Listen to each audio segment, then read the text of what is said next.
The Mameluke sword is a weapon adopted by the United States in 1825. While the ancient Mameluke swords have not been supplied to Ukraine yet, and are used only for ceremonial purposes by the US Marine Corps. But we discovered that during the 2.5 years of the war, the United States and its allies handed over a whole lot of old junk to Ukraine. These weapons could not be sold, and their disposal was apparently so expensive that successive US presidents hoped to pass this mission on to their successors. The perfect example is the M1 howitzer. Some people complained that Ukraine was given these old American howitzers. It turns out that the Russians also complained about them, but for a slightly different reason. The answer surprised us. Now it's your turn to be surprised. So why did the old weapons that should have been thrown away actually work? The M1 is a standard US light field howitzer from World War II. No one could have guessed that this weapon of the past would start firing again. And even more so, no one could have predicted it would be so effective.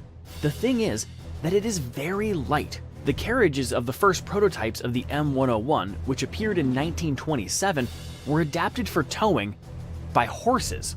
Fortunately, in 1939, a truck-mounted carriage was developed for the M1, and the howitzer came to be manufactured with this particular carriage. Give us a thumbs up if you're also happy that the poor horses were finally freed from the hard fate of pulling cannons. But even with the new carriage, the weight of the M1 remains very pleasant, 4,980 pounds.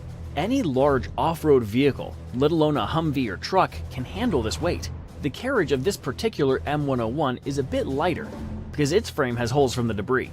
These are the consequences of a dense counter-battery fight. Ukrainian artillerymen say that the 105mm M1 releases little fire from the barrel when fired, and does not make a very loud sound.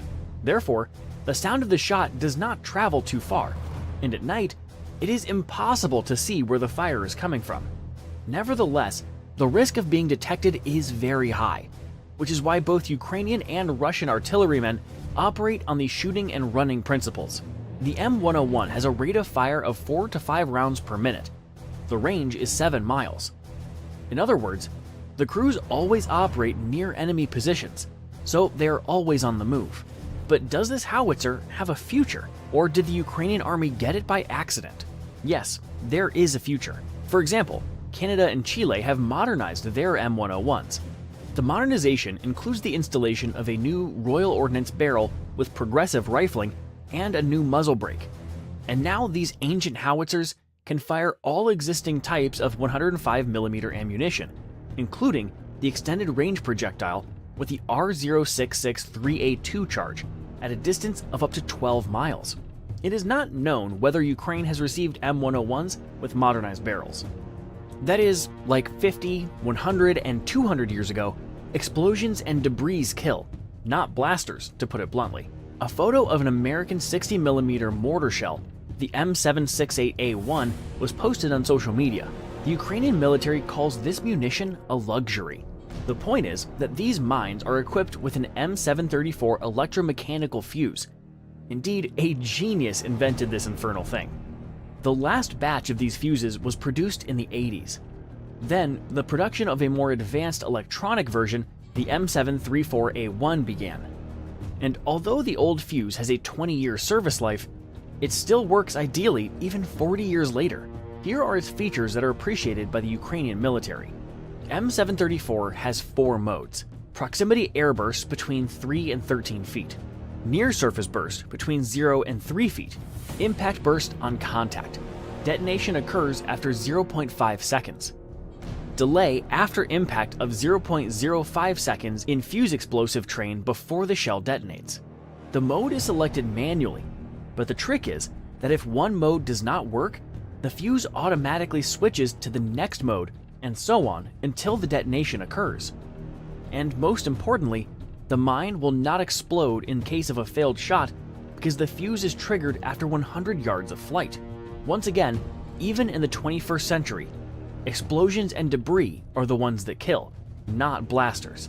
That is why the United States provided Ukraine with artillery shells with a cluster warhead, DPICM. It is believed that the last time the United States used cluster munitions was in 2003 in Iraq. In 2008, about 3 million cluster munitions were sent for storage. About 100 countries have signed the Convention on Cluster Munitions, but in the Ukrainian war, such shells and missiles were used by both sides. Hence, the United States opened warehouses and sent DPICM to Ukraine. These munitions have dozens of sub-elements. When a DPICM explodes, the damage zone can reach 1,000 feet. Thanks to this, one shell of that kind does the job of dozens of conventional high-explosive shells. So the Ukrainian army is slightly compensating for the overall shortage of shells with DPICM. But the oldest American ammunition in this war was probably the M106 203mm artillery shell. It was developed in the United States during World War II for the M1 howitzer, which in 1962 was designated as the M115, and already decommissioned long ago. Who knows, maybe we will see this weapon on the Ukrainian front line again. But there is an almost detective story associated with the ammunition because it is used by Ukraine and Russia. The thing is that the US and Europe switched to 155mm shells long ago, which is why the M106s were gathering dust and rusting in warehouses. But Ukraine is armed with the Soviet 203mm artillery system 2C7 Pion. This is the most powerful howitzer of the war. It has a range of up to 30 miles. However, there was little ammunition for it. Therefore, the American World War II shells came at the right time for the Ukrainian army. Yet what a surprise it was when analysts found that the Russian 2C7 Pion also uses American 203mm shells. How could this be? This riddle has a solution. During Shah Reza Pahlavi's reign, the United States supplied Iran with diverse artillery ammunition, including M106 shells. Most likely, Russia got them from Iran for its howitzers 45 years later. As we can see, even the Russians are running out of shells due to the hellish artillery battle. Analysts at the Center for Strategic and International Studies, CSIS, Washington, D.C., argue that the intensity of its use in Ukraine has proven that artillery is still the king of battle. The war in Ukraine has become an artillery war. Stable front lines and reduced opportunities for aviation have created such conditions. But this does not mean that time has stopped or gone backward, and the development of military technology has ceased. New reconnaissance and fire adjustment approaches ensure the success of old artillery systems and ancient ammunition. Whereas earlier observers used to sit in trees and attics, now drones and UAVs perform their function. More than 100 Russian and Ukrainian drones can operate simultaneously on the contact line within a 6-mile radius. A Ukrainian operator reports that his team detects 70 to 90 FPV drones daily, but can't shoot them all down. Drones have become a new challenge and another reason to remember the old weapons. So, the best hunters for drones and UAVs have become the German Gepard self-propelled anti-aircraft guns, which were developed in 1963 and have not been used by the Bundeswehr since 2010. Well, except for the United States, other countries supply decommissioned weapons. It's funny, but two paired 1940 designed Ehrlichon guns destroy UAVs not worse than modern systems. Although the range of automatic 35mm guns is only up to 1.8 miles with standard anti-aircraft ammunition, the Gepard ballistic computing system calculates the target's flight parameters precisely. Hence, a short burst is enough to destroy it. In addition, the old Gepard has a pretty good quality MPDR-12 radar from Siemens with a range of 9 miles. It can distinguish targets, especially drones. Of course, no one expected this. Although the Gepard's range is far inferior to even portable anti-aircraft missile systems, but a shot from a modern weapon may cost tens of thousands of dollars, and the 35mm Ehrlichon does it for $100. And one of the best weapons against Russian barrage munitions like Lancet is the American Browning M2 heavy machine guns of 50 or 12.7mm caliber, which have been in service since 1921. This is such a successful weapon that the United States does not even think about parting with it. Almost 30 armies worldwide have this crazy gun or its modifications in service. The Ukrainian mobile team with Browning M2 consists of 3 people. The Lancets fly primarily at altitudes of 1,600 to 2,000 feet and hunt Ukrainian artillery systems, ammunition depots, fuel trucks, and even aircraft at airfields. When a Lancet flies into a Browning M2 firing sector, the gunner's job begins. In addition to Lancets searching for targets, the Browning M2's hunting target can also be Zala-type UAVs, which conduct reconnaissance and provide target coordinates to Lancet barrage munitions. One shot from a Browning M2 costs $3. A turn costs $100 to $200. That is why this weapon has no alternative so far. Russia is also forced to search its warehouses for combat-ready weapons from the distant past. The enormous losses of artillery systems forced the Russian army to decommission the old D-20 152mm howitzers made in the 1950s and 60s. Russia requested shells for them from North Korea. It's scary to think what the Russians gave Kim instead of the 5 million old munitions that had been lying in storage since the 1970s. In the spring of 2023, the Russian army returned to service with T-54 and T-55 tanks created during World War II to counter the German Panther and Tiger. These tanks were removed from an armored vehicle storage base in the Far East and sent to Ukraine by rail. Up to 2,800 T-54-55 tanks may be in Russian landfills. But we're not talking about adequate storage bases, we're talking about landfills. But we are likely to see even older weapons on the Ukrainian front. The United States and Europe are actively emptying their arsenals. Will it be the turn for the Mameluke sword? Or at least the M4 Sherman and T-34 tanks? Share your thoughts in the comments. When the Abrams tanks arrived in Ukraine, they instantly became the #1 target, with Russian forces offering millions of rubles as a bounty for their destruction. But can Ukrainian tank crews fully trust the one ally they rely on the most in battle? We have no aviation and artillery. We have only tanks. The Russian hunt for Western tanks is creating massive problems for Ukraine's tank units. On top of that, a chronic shortage of artillery shells is forcing Ukrainian brigades to fight closer to enemy positions, dramatically increasing the already high risks for their tank crews. What does such a perilous battle look like? Let's hear from a Ukrainian Abrams tanker himself.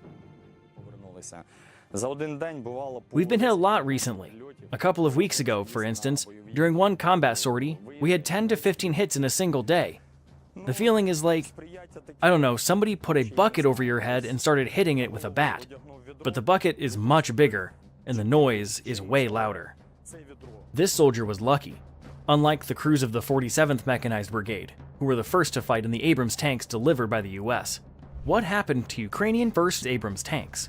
At the beginning of the year, the 47th Mechanized Brigade became the only unit in the Ukrainian army equipped with the new American tanks.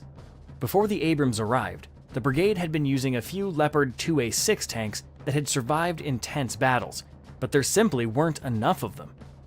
The newly delivered American machines were sent straight to the front, operating in Avdiivka, a region that had become a focal point of Russian offensive in late fall of 2023. The M1 tanks were thrust into the thick of battle, helping the 47th Brigade and neighboring units halt the Russian advance. But the cost of this success was high. Ukraine lost its first 3 Abrams tanks. The first tank was struck by an FPV drone that hit the ammunition compartment, causing a fire. The next 2 were disabled by guided anti-tank missiles. Yet, in both cases, the 60-ton American machines held up against the attacks. Although damaged, they remained intact, saving the lives of the Ukrainian soldiers inside. Today, Ukrainian Abrams tanks face numerous threats, as their crews explain. We've been hit by Lancet drones, mines, and FPV drones. The Abrams has its vulnerabilities and can be exposed on the battlefield, but these weaknesses pale in comparison to the glaring issues plaguing Russian tanks, which have been reduced by 9,000 units in this war. The American tank surpasses its Russian counterparts in several ways, thanks to its advanced technology, particularly its electronic warfare system. Our electronic warfare systems are more effective than the ones, let's say, and they also offer enhanced crew protection compared to fighting without EW systems. If you agree with this tanker, hit the like button. But a good electronic warfare system is far from the only advantage Abrams tanks have over their Russian rivals. These tanks have their own superpower, as one Ukrainian tanker eagerly shared. Its main advantage is its accuracy. It has excellent stabilization and surprising maneuverability despite its heavy weight. Ukrainian tank crews have another ace up their sleeves to surprise the Russians: the ammunition provided by the US along with the Abrams tanks. What's more, the Abrams has proven to be surprisingly easy to learn for Ukrainian tank crews, who've spent their careers on Soviet-era T-series tanks. A member of the 47th Mechanized Brigade confirms. It's an automatic gearbox. We trained on it in Germany at a NATO training ground.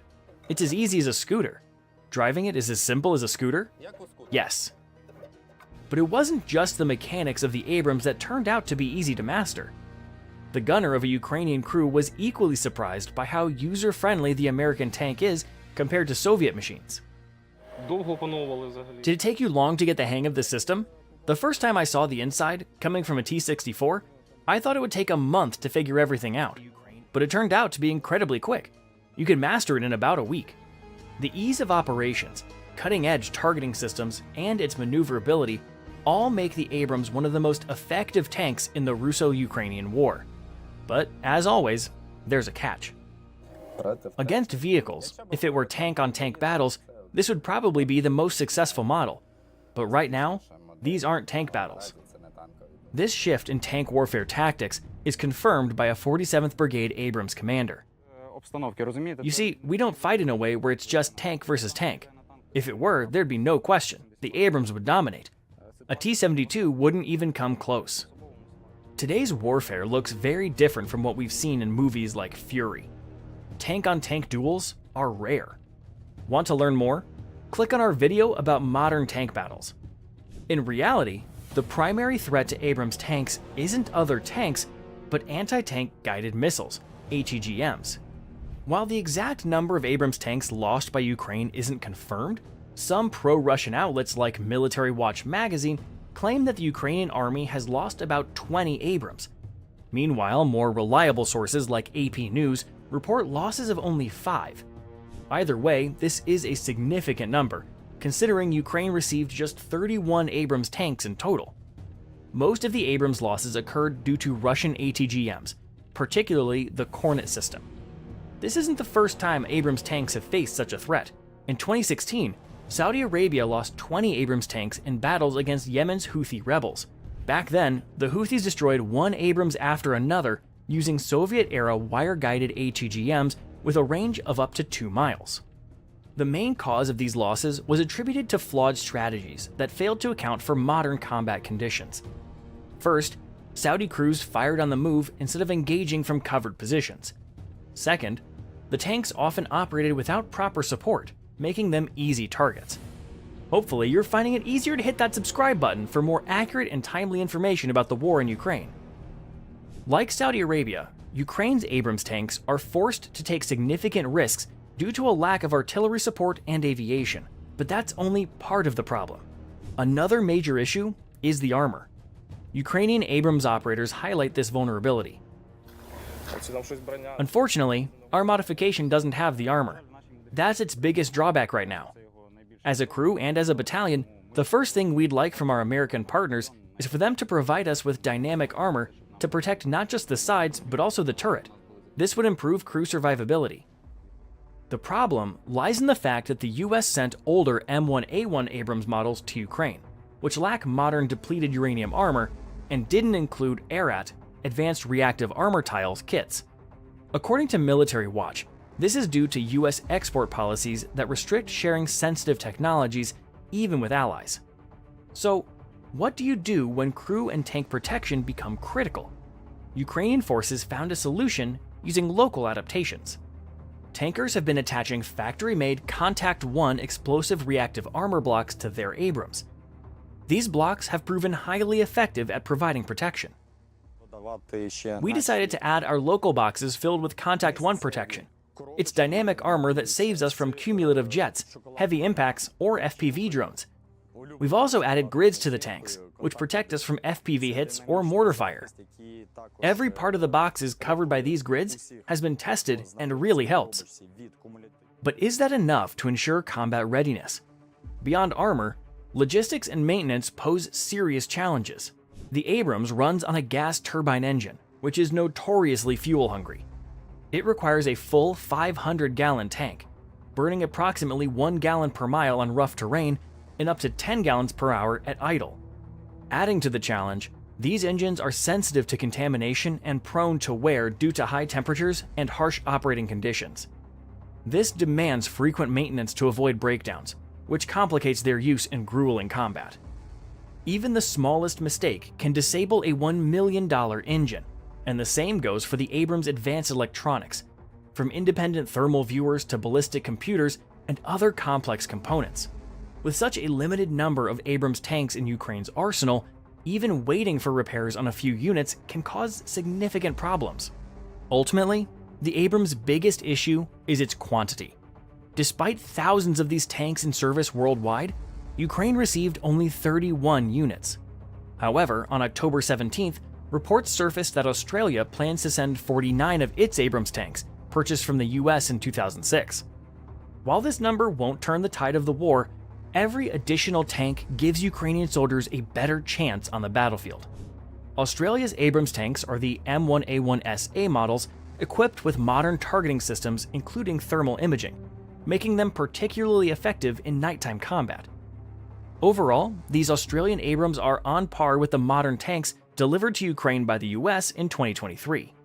Initially, Ukraine was expected to receive M1A2 tanks, but due to the lengthy preparation process, the decision was made to deliver M1A1SA instead. However, Ukraine didn't lose much in this switch. In fact, all M1A2 tanks produced after 2000 are not built from scratch, but are upgraded versions of M1 or M1A1 models from storage. Meanwhile, the delivered M1A1SA tanks are equipped with a 120mm smoothbore M256 gun, capable of carrying 40 rounds. The gunner's primary sight includes an advanced laser rangefinder and a thermal imaging camera, and it also features dual-axis stabilization for improved accuracy. While it's too early to discuss building a large fleet of Western-manufactured tanks in Ukraine's arsenal, the country is gradually acquiring modern combat vehicles that complement its stockpile of Soviet-era models. Which tanks do you think would be the most effective for Ukraine's defenders? Share your thoughts in the comments below. How long the machine gunner lives is how long the squad lives. This isn't Browning M2's first war, but in the trenches of the Russia-Ukraine war, this hellish machine has become a key factor in turning the tide of battles. When the machine gun is firing, you don't dare raise your head, even if you're Rambo. A trained machine gunner is a nightmare for the enemy. So why does this 90-year-old American machine gun remain the best in the world? Well, Ukrainian soldiers have some answers for you. This gun only jams under two conditions: if it's filthy and unlubricated, or if it's completely worn out. The Browning M2 can take out Soviet-era armor used by the Russians. It's an incredibly powerful weapon. When this baby gets going, it's terrifying. But seeing is believing, right? These guys know what they're talking about. The American machine gun saved their lives when they found themselves in a tight spot. One morning, a radio call came through. 2 Russian BMPs packed with assault troops were headed straight for their position. The Ukrainian soldiers' position was considered impenetrable, but that morning it was still dark, and thick fog blanketed the area. To make things worse, the blanket covering the Browning M2 had frozen solid to the metal. Luck seemed to be on the Russian side, but only for a moment. The machine gunner managed to rip off the frozen cover and then opened fire into the darkness. I was aiming based on sound and instinct, the soldier shared. The rest, as they say, is history. It's worth mentioning that the Browning M2 roars louder than thunder. At 150 decibels, this beast can disorient anyone without proper protection. That's why hearing protection is essential when firing it. But in combat, as we've seen, that's not always an option. As the Russian BMPs crept closer, the machine gunner could see their silhouettes, illuminated by the sparks flying off the impacts. The vehicle sputtered to a halt. Assault troops began jumping out and running. They shouted over the radio, "Reload, they're running!" The attack was repelled, and thanks to the Browning M2, the defenders came out on top. Importantly, despite the intense use, the machine gun never jammed.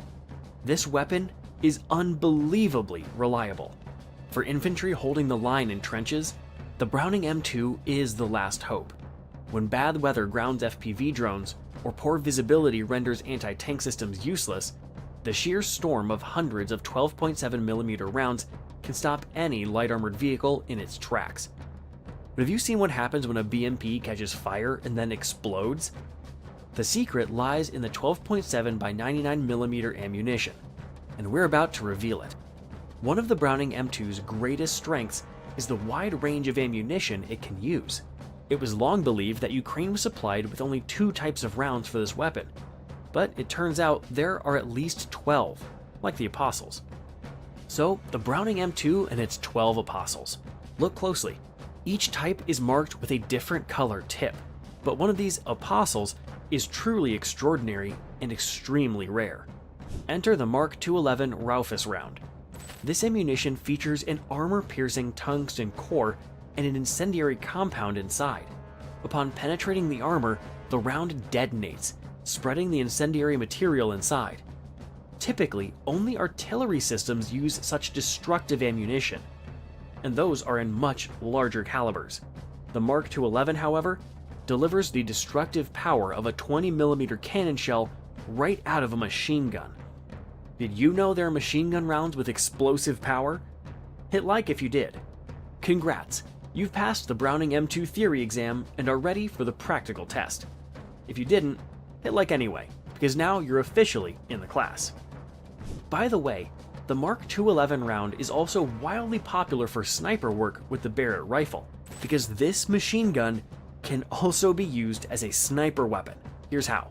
You take the machine gun, attach a Picatinny rail, mount a scope, and voila. We just switch it to long range mode. The Browning M2 was first used for sniper-style shooting by American forces.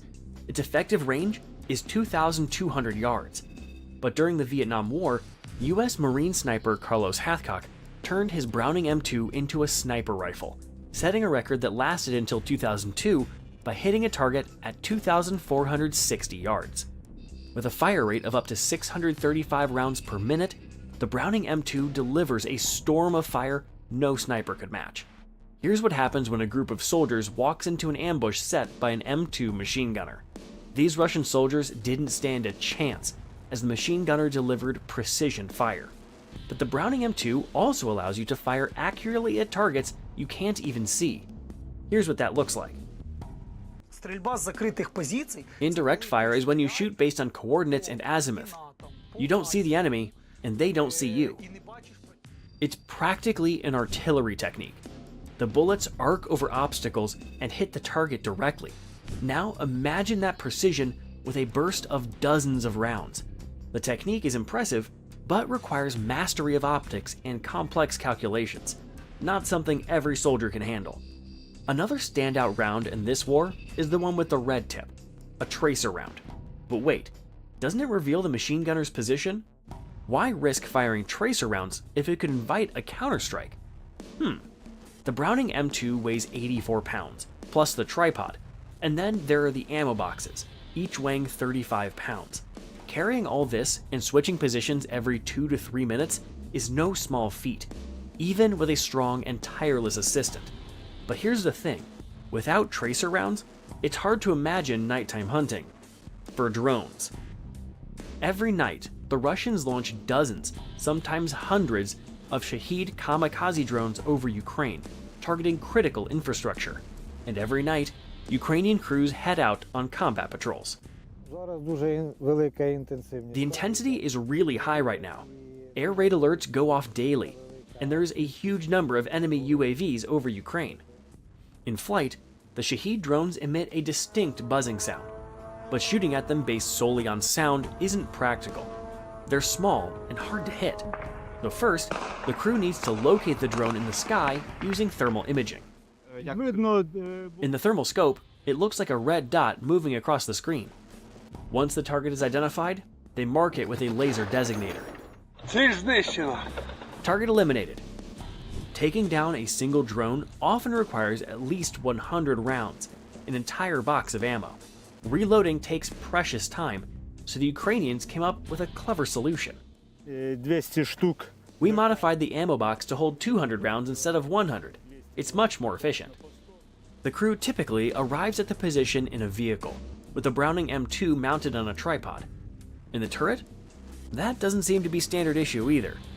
This kind of weapon modification, battlefield experimentation, and technical innovation has become the norm in this war. Recently, Ukrainian National Guard troops managed to shoot down a cruise missile with a Browning M2. The target? An H-101, Putin's favorite missile, carrying nearly 900 pounds of explosives. Of course, this was an experiment, and success favored the gunners, as the missile flies at speeds of up to 620 miles per hour. But success tends to follow the best, doesn't it? So where else can this American gadget, capable of piercing 25mm armor and sometimes taking down missiles, be deployed? During World War II, Browning M2s were mounted on fighters and bombers. The Boeing B-17 Flying Fortress carried 13 M2s, while the record holder, Douglas A-26, could pack up to 14. But this war takes versatility to another level. The Browning M2 can be mounted on virtually anything, even dune buggies. Now take a look at this footage from an operation carried out by Ukraine's main intelligence directorate, HIR. Russia was using this oil platform for military purposes, outfitting it with radar equipment to monitor the sea and airspace. That had to be addressed. 14 Sea Force assault boats, each equipped with Browning M2 machine guns, stormed the target. Imagine 14 machine guns firing simultaneously. It's like a high-speed cavalry charge. Subscribe to our channel if you agree. By the way, this mission was deemed a success, despite Russian claims that the Ukrainian attack was drenched in blood. But as we say, seeing is believing. Browning M2s are also mounted on Island-class patrol boats and Navy 18 WP-class boats, supplied to Ukraine by the US and Estonia. It's not unlikely that we'll soon see the iconic Browning M2 machine gun mounted on Ukraine's famous naval drones. After all, Ukrainians recently equipped the robotic ground system droid TW-12.7 with this heavy hitter. This gadget can cover 9 miles and unleash a storm of suppressive fire on enemy positions while clearing the way for assault troops to land. It comes loaded with a 300-round ammunition capacity. For perspective, that's roughly the same amount of ammo carried by an assault trooper armed with a Kalashnikov or an assault rifle. However, the Browning M2 fires 50 caliber 12.7mm rounds, giving it the firepower to take out lightly armored vehicles with ease. It's hard to imagine a modern infantry fighting vehicle, IFV, or armored personnel carrier, APC, without a Browning M2 on board. Recognize this 14-ton beast? It's the Max Pro armored personnel carrier, complete with a machine gun turret on top. You might think being a machine gunner on an APC is easier. No heavy lifting for the gun or ammo. But what does this soldier think? On the move, you've got to control the turret joystick with one hand and fire with the other. It's not exactly easy. The joystick is sensitive. Turret speed and angle depend on the force applied, so the gunner needs to not only shoot on the move, but also skillfully maneuver the turret. Lives depend on it, because APC gunners operate at very close ranges. On the Max Pro, 200 to 300 yards is the norm for suppressing enemy infantry. And reloading? Forget about it. That's just too much. The mission for this crew is straightforward but dangerous. Approach enemy positions at high speed, suppress them with machine gun fire, and allow friendly infantry to either safely deploy or evacuate. However, safety in a firefight is a very relative term, so speed is everything. I fire until I'm empty, shout clear, and the driver spins us around and we get out fast. The adrenaline is off the charts. This guy has a tough job. Let's wish him good luck. But it seems the machine gunner on another American APC, the Striker, might feel a bit safer. Here's what his workstation looks like. This is the monitor, with day and night cameras. And here's the joystick for controlling the module and firing. The Striker's remote-controlled weapon system, loaded with 2,000 rounds, makes life easier. On top of that, the APC has side windows for infantry to fire from, offering additional firepower. The gunner's position is also protected by 14.5mm armor, giving them much-needed security. So yes, the Striker gunner has it a little easier compared to others. But here's a question for you. Where is it hardest to be a machine gunner? In a trench, a building, or an armored vehicle? Tell us in the comments. You're watching as the Bradley successfully deploys a Ukrainian assault team, ready to take on an enemy trench. With the mission accomplished, the vehicle starts to pull back, only to face some serious trouble. An enemy FPV drone targets the Bradley, but fortunately, it gets caught in an anti-drone net. However, the crew barely has time to catch their breath before a Russian anti-tank missile strikes the vehicle. Incredibly, the Bradley withstands the hit, once again proving its reliability on the Ukrainian battlefield. And that's just a glimpse of what you'll see in this video. One story will definitely give you chills as it reveals the harrowing experience of a soldier who survived inside a disabled Bradley for a full 6 days. But first, let's rewind to what Ukrainian troops felt during their first encounter with this American IFV in 2023. The vehicle impressed us from the very first minutes of combat. When we started taking machine gun fire, it felt like raindrops were falling on the armor. Everything's great. We just keep rolling. And this was before Bradley played a crucial role in Ukraine's southern counteroffensive in the fall of 2023. Ukrainian forces grew even fonder of the vehicle after seeing how it offered superior protection compared to Soviet-era IFV-1s. Its strong armor makes a big difference. Even when the vehicle gets hit, the crew and passengers are usually safe, thank God. In fact, the Bradley's tough armor has saved troops even in mine blast scenarios. There have been instances in our operations where Bradley's armor saved Ukrainian infantry. I personally survived a landmine explosion and a direct hit from a shaped charge to the turret. Looking at the tablet, everything seemed fine. I was relaxed, thinking this vehicle is incredible. We started pulling back and hit a minefield. Suddenly, we were blown up. I looked up, saw stars in the sky, and realized what had happened. Without a doubt, this machine is incredibly resilient.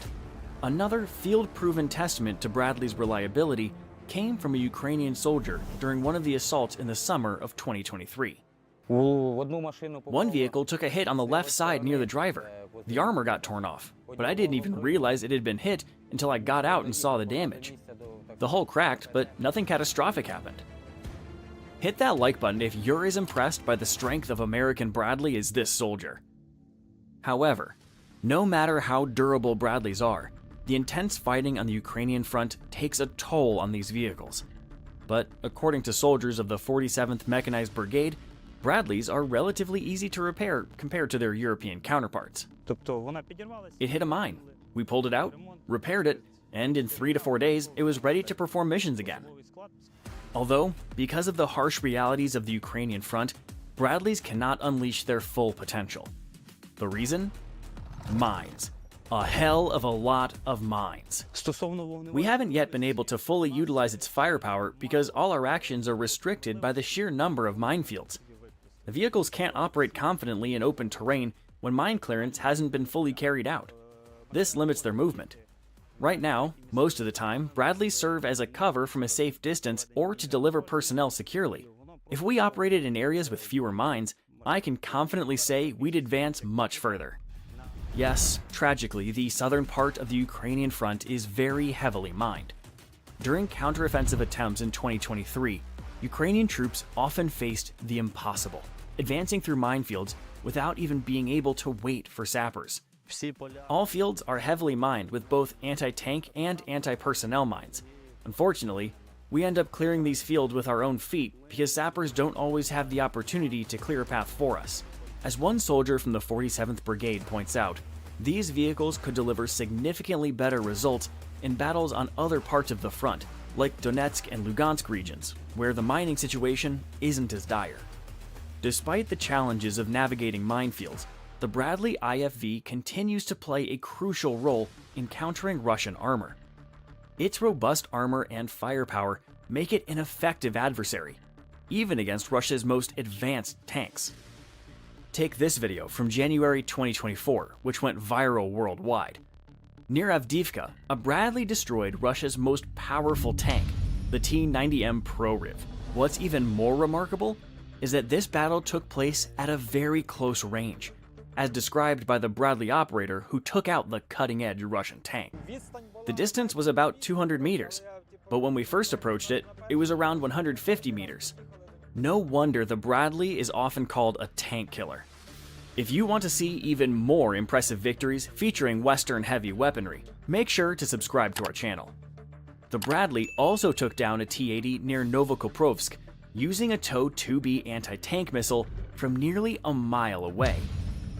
This marked one of the longest tank kills in close combat. However, this is more of an exception than the rule, as the Bradley primarily serves to deliver infantry to the front lines and engages Russian IFVs as its main opponents. According to Ukrainian infantry, the Russian counterparts fall short across the board. When you compare it to Soviet-era equipment like IFVs and APCs, they're in entirely different leagues when it comes to protection. Here's an example. The Bradley wipes out 3 Russian MTLBs in just 30 seconds. And in January this year, a single Bradley crew managed to destroy 3 Russian IFVs in one engagement. Unfortunately, the number of Bradleys on the battlefield remains insufficient, and Ukrainian forces too often have to fall back on outdated Soviet models. This is especially frustrating for those who've experienced the American standard of quality. The only thing I'll say is, after riding in a Bradley, you really don't want to get into an IFV again. Soviet models are simply incapable of dealing with the unique challenges of the Russian-Ukrainian war. If we were operating in this theater of war with Soviet APCs, I can confidently say the brigade would no longer exist. With this density and number of mined fields, every IFV hit would mean losing a squad, with either fatalities or severe injuries. Meanwhile, Ukrainians joke about riding their Bradleys all the way to Moscow. But jokes aside, a video from October this year shows American Abrams tanks and Bradleys finally reaching Russian soil. Together, these machines played a crucial role in capturing Russian military positions in Russia's Kursk region, including destroying enemy fortifications with the TOW-2 anti-tank missile. However, perhaps the most incredible story involving this combat vehicle in the war took place during an assault by the 225th Brigade. In this harrowing event, a Bradley IFV became the sole lifeline for a Ukrainian soldier, keeping him alive for 6 long days. Our task was to reach a designated point, neutralize the enemy, and allow our team to take up a combat position. But as our group moved out, we didn't realize that the Bradley's drop-off point was already under enemy control. I saw movement in the bushes, started firing, and tried to direct the fire. Then I shifted slightly back and felt a sharp pain, like a burning sensation. At first, I didn't understand what had happened. I thought it might be shrapnel from the Bradley. I didn't immediately realize I was wounded. He later managed to provide first aid to himself, applying a tourniquet to his leg. However, his left leg was unresponsive, leaving him unable to walk. The situation grew even more dire when he realized he couldn't count on help. His comrades believed he was dead. My comrades assumed I was dead. I could only move using my arms, and eventually managed to reach the Bradley, where I saw that it was already empty. It's hard to imagine what this warrior endured in that moment, but the toughest challenges were still ahead for him. I spent 6 days inside the Bradley. During that time, I tried to figure out if I should try to call for help. At one point, I even shouted from the Bradley, but my comrades thought I was already dead and assumed it was the enemy trying to lure them into a trap. During those 6 days, the Bradley was hit twice by mortars and once by an FPV drone. At one point, the Bradley caught fire, so I kept a fire extinguisher next to me, knowing it could happen again.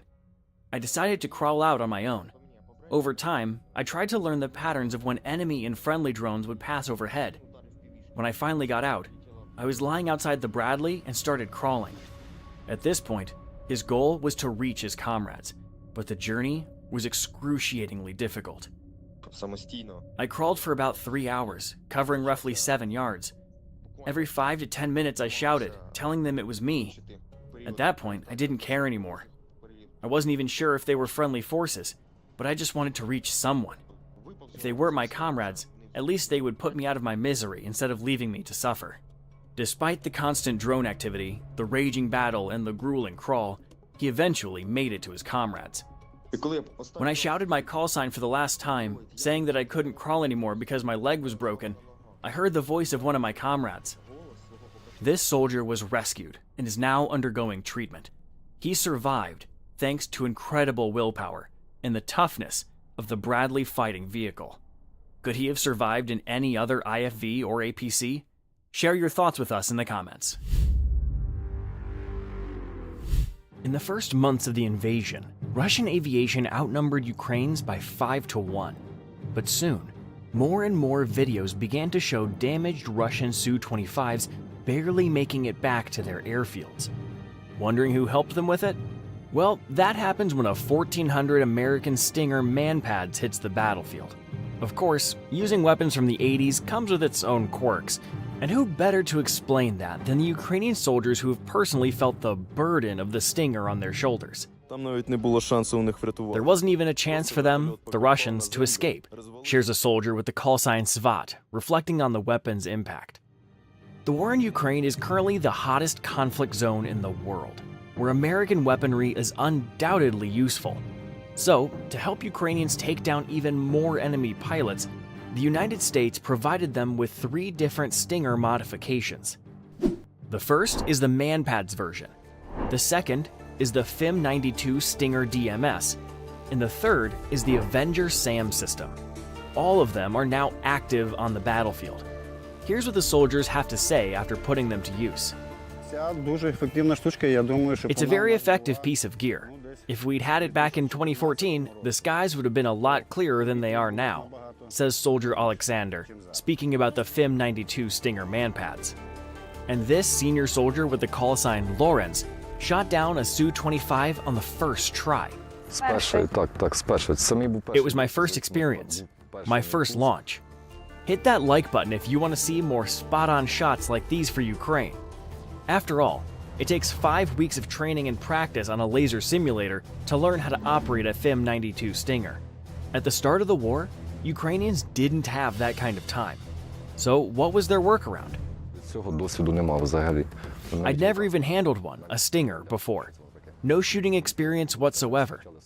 While we were on our way and still had internet, we downloaded a video where a US Marine explains what's what. Wow. So a Ukrainian soldier learned to operate a man-pads from a YouTube video? Wouldn't be surprised if he finds instructions online to build a Tomahawk missile in his garage and launch it at Moscow. But seriously, his story sounds like an incredible stroke of luck, considering it can take up to 15 shots to hit a single target. As for that unlucky Russian Su-30 in fall 2022 in Kharkiv, it strayed off course and ended up right in the sights of a man-pads. The result? Well, you can see it in the video. Alright, we're convinced that an encounter with a Stinger can mark a Russian aircraft's last moments in the sky. But what about helicopters? Can it handle those too? The Ka-52 helicopter is equipped with flares to protect it from man-pads, but they couldn't save it from a FIM-92 Stinger strike. The Ka-52 isn't the only one lucky enough to experience American weaponry firsthand. The former commander of the Azov Regiment released footage of a Stinger missile hitting a Mi-35M in Zaporizhzhia. Here's how the soldier Svat describes his shot at a helicopter with a Stinger. 2 helicopters were coming in. They intercepted the first shot as a decoy, but the second one hit the helicopter directly. Russians didn't even have a chance to escape. The helicopter just broke apart as it hit the ground. No one survived. The adrenaline was through the roof after that. As you can see, the man-pads fulfilled their main mission. The crews of Russian airplanes and helicopters will now think twice about flying on a combat mission. But in modern warfare, there are many other threats. For example, missiles and UAVs. Is the American Stinger effective against them? Let's try to find out. On the night of August 30th, 2023, the Russians launched 20 cruise missiles of various types at Kyiv. One of them was a Kh-101 air-to-ground missile. It was shot down by a fighter of the Mobile Air Defense Unit, Alexander. I'm convinced now that a Stinger can even take down a missile, proven in the field. Our enemy tries to launch missiles and Shaheeds at night, so we attach a night vision device to the Stinger to spot the targets. It might seem like just luck, but another Ukrainian soldier managed to outdo his comrade's success. This guy shot down 2 cruise missiles back to back in northern Ukraine. I heard the missiles coming, and 2 minutes later, I spotted one visually, threw the Stinger on my shoulder, and fired. I heard it hit. Then they brought me a second Stinger. I waited for the second missile, heard it launch, and, well, I took it down too, he recounts. The Russians have upgraded their missiles to make interception harder, equipping the KH-101 with flares. But despite that, Ukrainians are keeping up the fight. A cruise missile was flying at about 1,000 feet. The speed of our Stinger launcher allowed us to catch up and neutralize it. This Ukrainian air defender is on duty 24/7 with his FIM-92 Stinger DMS mounted on a Humvee. He's quite impressed with the system's performance. We're taking down everything. Thanks to the solid work of this crew, we're hitting our targets on time. And here's how an American AN/TWQ-1 Avenger SAM system, courtesy of the US, takes down a cruise missile. Didn't stand a chance.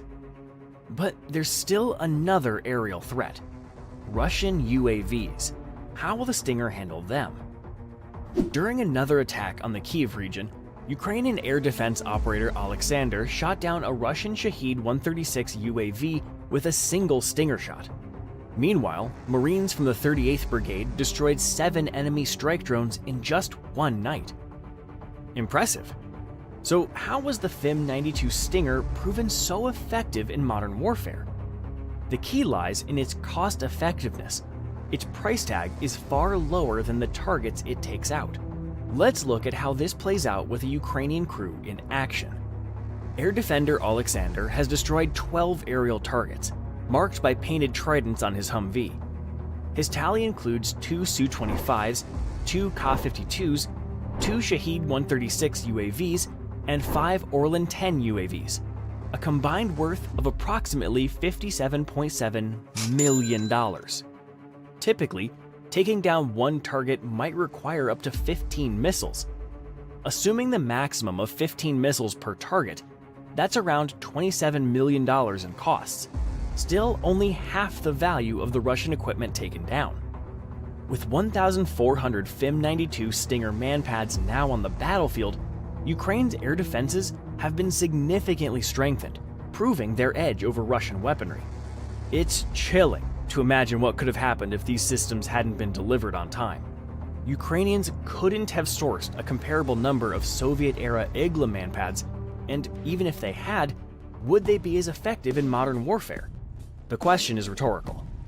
Of course, reliable, high-quality weaponry is just half the battle. Knowledge and training are crucial too. So, where did Ukrainian soldiers get such precise Stinger skills? Resources are limited, and every shot counts. To avoid wasting live Stingers on training ranges, the Ukrainian company Skiftek developed a portable laser simulator. With it, soldiers can practice 1,000 shots if needed, then hit real targets in combat with confidence.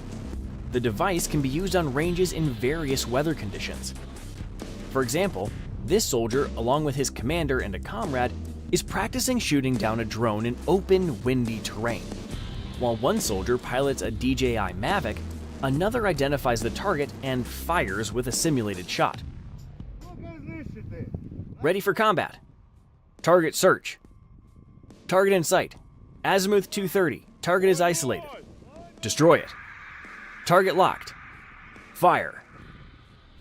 After the shot, a notification sounds from the simulator's speaker, confirming the target hit.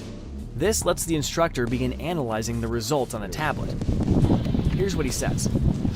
We have the results. Battery detached on time, meaning it was removed within 5 seconds. And for the shooting results, target hit. The simulator replicates the full weight of a combat-ready Stinger. It includes every part of the Stinger: a cooling unit that heats up, guidance systems, a safety, sights, and all other components. The instructor can also increase training difficulty by enabling a heat flare simulator within the app. This device allows soldiers to train against real aircraft, helicopters, and drones. For instance, in this video, a GUR-MO soldier is practicing with the training system against a simulated enemy on a UH-60A Black Hawk helicopter. This tool helps drill the maneuvers to muscle memory, actions that would be prohibitively expensive with a real Stinger. Essentially, we can fire as many times as we want, shares a representative from SkifTech. Ukrainians have found a creative way to conserve their resources, especially since they don't have the industrial capacity of the US. But the question remains, can America truly equip itself for the wars of the future?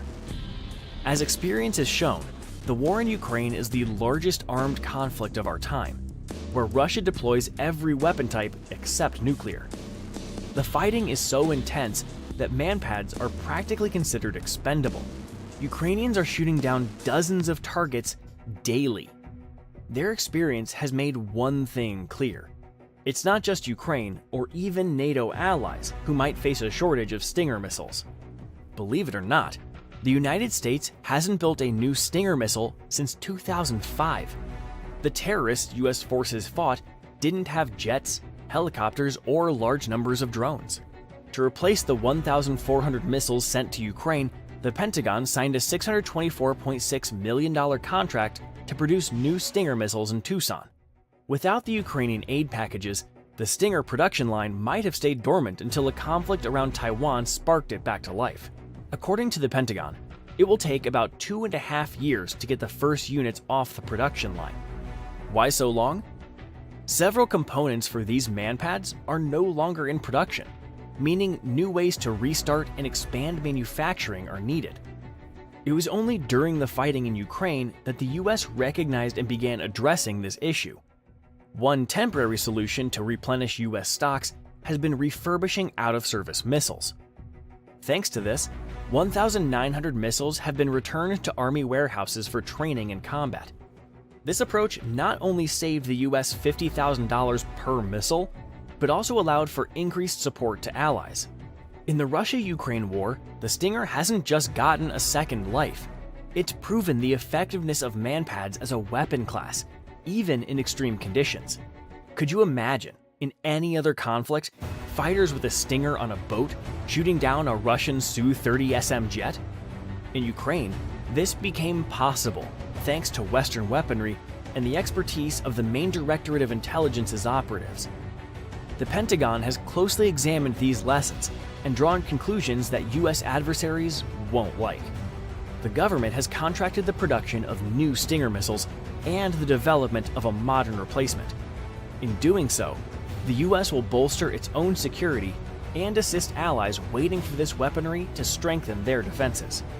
Which American weapon would you like to hear about in our next videos? Share your thoughts in the comments.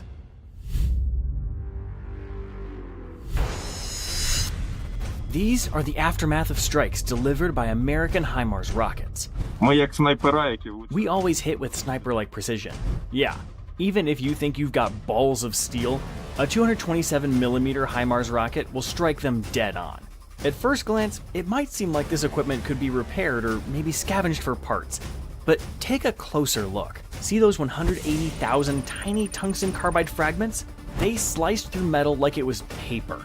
Every part of this vehicle is riddled with holes. The chassis, engine, fuel tank, transmission, even the truck's leaf springs, all shredded by the M30A1's shrapnel. This isn't just damaged equipment, it's scrap metal. And as for the enemy personnel, HIMARS is generous to its friends, like Santa with a bag of precision presents.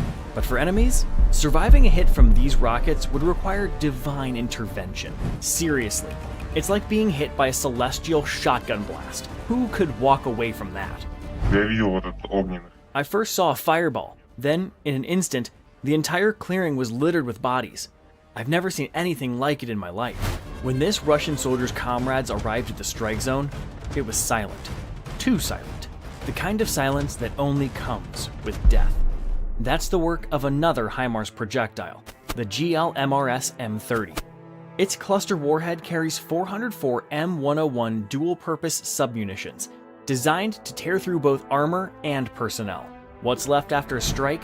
Dust, twisted metal, and no survivors. If it's not the most effective system on the battlefield, it's definitely among the top. The sheer power is astonishing. But what makes the American HIMARS so untouchable? why can't the Russians neutralize it?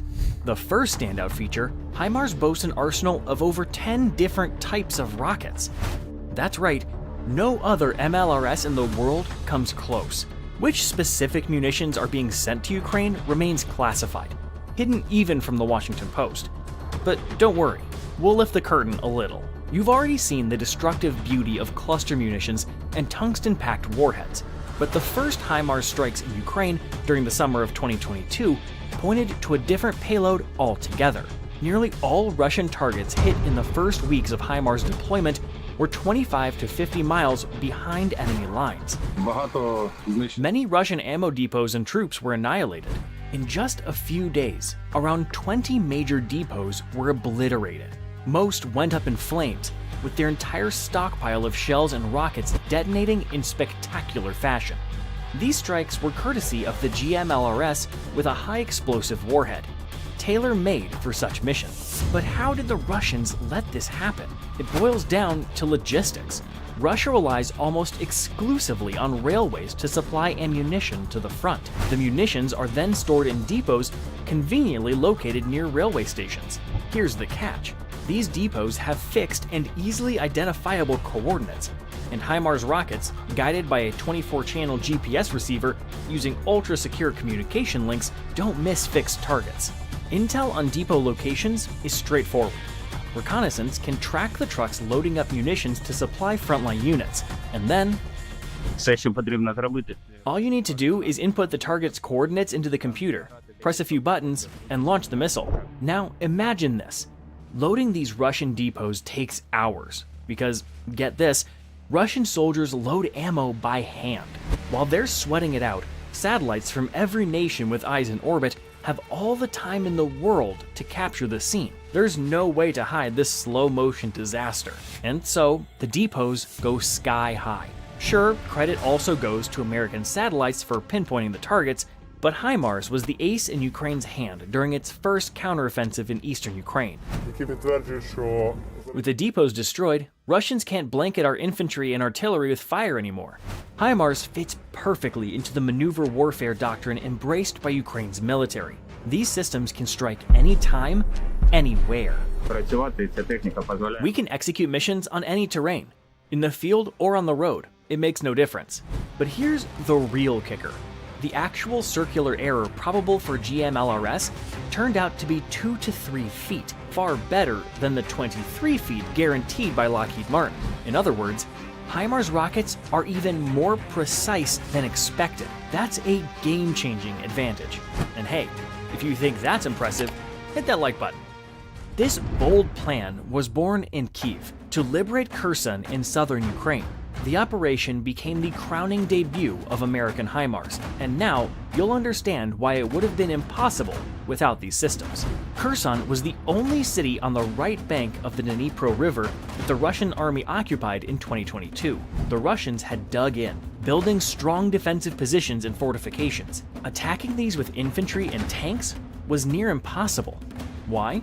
The open terrain surrounding Kherson stretched for miles, offering no cover. Advancing across it was practically a suicide mission. To make matters worse, the Russian grouping in the area consisted of over 20,000 troops. For Ukraine to counter this force, they would have needed 3 to 5 times as many soldiers. Reserves they simply didn't have. But there was a critical weakness. All supplies for the Russian forces in Kherson had to cross a few key bridges. And this is where HIMARS stepped in, taking those bridges under relentless fire control. Hitting a bridge with an MLRS from 40 to 50 miles away is like shooting a thread with a crossbow. But thanks to the unexpected precision of GMLRS rounds, it was possible.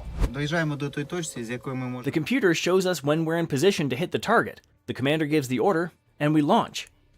However, it wasn't just the munitions doing the magic. Got a job, we're rolling out. HIMARS crews near Kherson worked non-stop for 37 hours straight. Ukrainian officer Koval told the Wall Street Journal about their grueling but crucial efforts. Putin's generals faced an impossible challenge, destroying the HIMARS launchers. The problem? They were like bees, constantly on the move. The mobility of this machine is fantastic.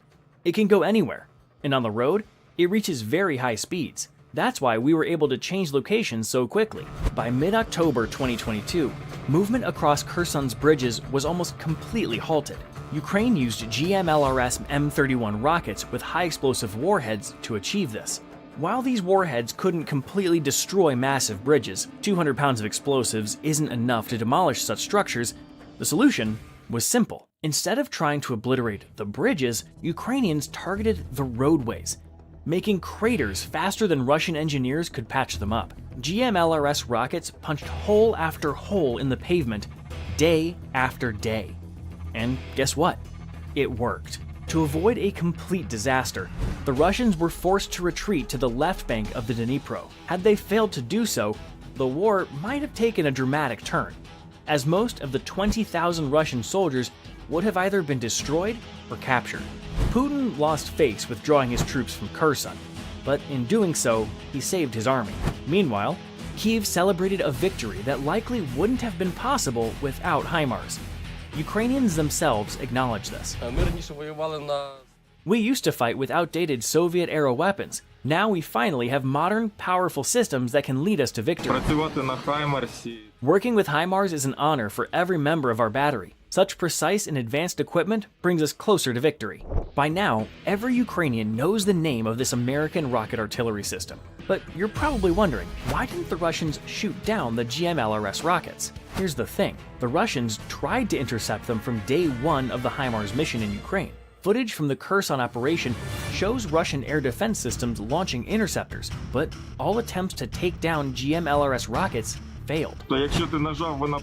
If a missile is launched, there's a 99 out of 100 chance it will hit the target. That's because HIMARS is no ordinary MLRS. GMLRS rockets first climb to an altitude of up to 65,500 feet, then descend on their target at a nearly 90-degree angle, reaching speeds of up to 2,700 feet per second. Given the relatively short range of GMLRS, air defense operators simply don't have enough time to react. All they can do is watch it on their radar as it comes crashing down. For example, operators of the Russian Pantsir S-1 system only have a few seconds to respond and fire, but even then, the system can engage only a limited number of targets at once, 4 within a 45-degree range and 2 within 90 degrees. And let's not forget, a HIMARS container holds 6 GMLRS rockets. The coordinates for all 6 rockets can be set at once. They can target multiple objectives, or all 6 can focus on a single target. On radar screens, 2 or more rockets appear as a streak instead of a point. Operators never know whether they're facing 2 GMLRS rockets or all 6. But what if 2 HIMARS units launched simultaneously? A tactic frequently employed by Ukrainians. For the Russians to reliably shoot down HIMARS rockets, they would need an incredibly dense air defense network. Achieving this is nearly impossible because such concentrated systems would themselves become juicy targets. Even when such duels do happen, they resemble a miniature war.